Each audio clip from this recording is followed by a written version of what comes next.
Kita akan membahas salah satu emiten yang ada di Bursa Efek Indonesia. Untuk sore hari ini kita akan membahas salah satu emiten di sektor pertambangan emas, PT Aneka Tambang Tbk yang telah listing sejak tahun 97 dan kemarin kalau kita lihat secara kuartalan nih mencatatkan kinerja yang cukup ciamik di kuartal 2 2024. Lalu bagaimana sih secara kinerjanya? Yuk kita bahas di slide di samping saya. Ya, namun sebelum membahasnya lebih lanjut, kita cek dulu pada perdagangan hari ini.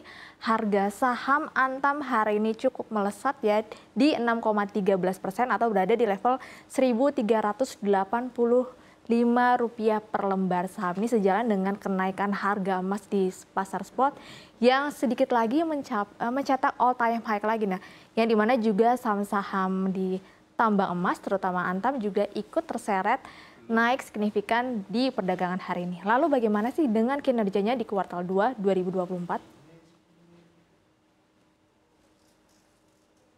Ya, kalau kita lihat secara kinerja kuartalan saja pada kuartal 2 2024 di mana kalau kita lihat laba bersih dari Antam sendiri itu melesat signifikan. Bahkan kalau kita lihat itu di kuartal 2 2023, laba bersih Antam itu tercatat hanya 227 miliar saja. Di kuartal 2 2024 atau secara kuartalan saja, ini meningkat menjadi 1,3 triliun rupiah. Dan ini juga meningkat dari kuartal 1 2024 yaitu yang hanya sebesar 238 miliar rupiah saja. Kemudian kalau kita lihat secara revenue atau secara pendapatannya itu juga meningkat.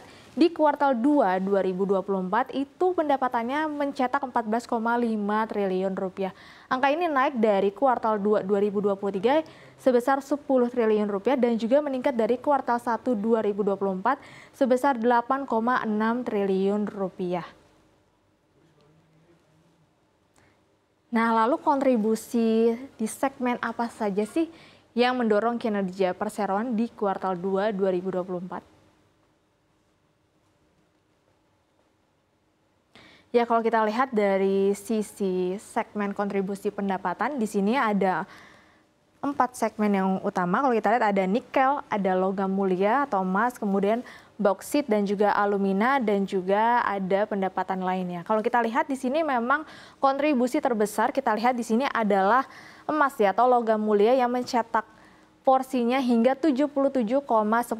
Kalau kita lihat di sini logam mulia. Kemudian yang kedua didorong dari nikel, kontribusinya 20,25%. Kemudian disusul ada bauksit dan juga alumina di 2,56%. Tapi kalau kita lihat secara pertumbuhannya secara kuartalan itu meningkat paling signifikan itu ada di nikel dengan kenaikan 434,01%. Kemudian disusul juga oleh logam mulia 45,70%. Sementara untuk bauksit dan juga alumina di sini tercatat naik 6,31% secara kuartalan dan juga untuk pendapatan lainnya atau lain-lain di sini naik 57,62%. Jadi kalau kita perhatikan di sini memang nikelnya naik cukup signifikan dikarenakan kalau kita lihat di kuartal 1 2024 untuk penjualan dari ferronikel ini tertahan karena ada izin yang memang tertahan. Kemudian baru penjualan ferronikel ini terjadi di kuartal 2 2024. Makanya kalau kita lihat secara kontribusi penjualan nikel naik cukup signifikan di kuartal 2 2024. Kemudian kalau kita lihat juga kenaikan dari kontribusi emas ini sejalan di mana kan harga emas dunia atau di pasar spot ini sudah meningkat sekitar 19% di sepanjang tahun 2024 dan juga ini ikut mendorong kontribusi penjualan emas ataupun logam mulia Antam yang dimana terdorong di kuartal 2 2024. Nah, selanjutnya kalau kita lihat bagaimana sih dengan harga emas di sepanjang tahun 2024.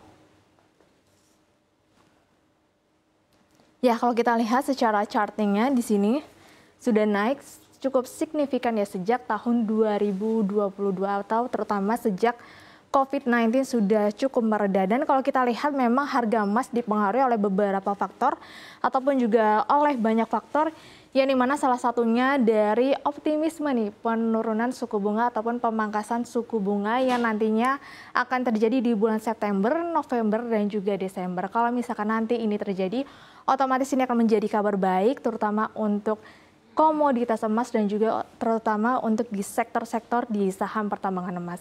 Kemudian kalau kita lihat juga masalah geopolitik di Timur Tengah antara Israel, Palestina, dan juga Iran ini juga belum usai dan juga hal ini yang masih mendorong kenaikan harga emas di sepanjang tahun 2024. Lalu bagaimana nih dengan valuasi dari perseroan?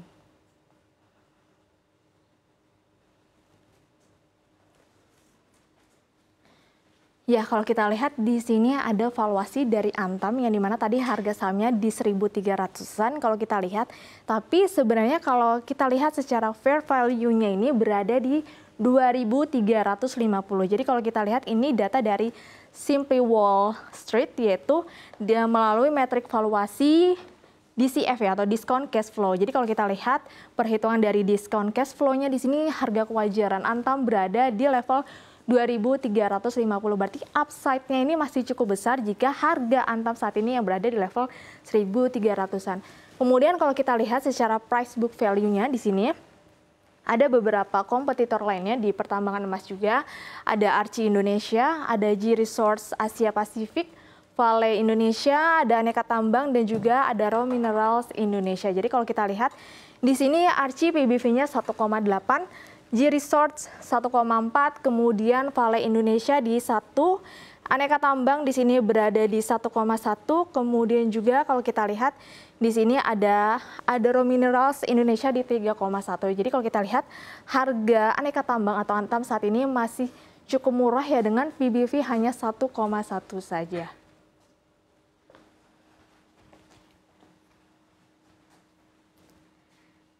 Ya, kita ketahui juga Antam ikut serta atau berkontribusi dalam pengembangan kendaraan listrik, terutama untuk baterainya, yang dimana sekarang juga masih dalam proses pengembangan dan juga peningkatan. Kemudian kalau kita lihat di mana ada proyek strategis yang dimana kalau kita lihat nama salah satunya adalah smelter grade alumina refinery, yang dimana untuk kontribusinya ataupun juga konsorsiumnya ini antara Antam dengan PT Indonesia Asahan Aluminium atau Inalum, yang dimana diprediksi atau diharapkannya untuk tahap COD-nya bisa terjadi di Februari 2025.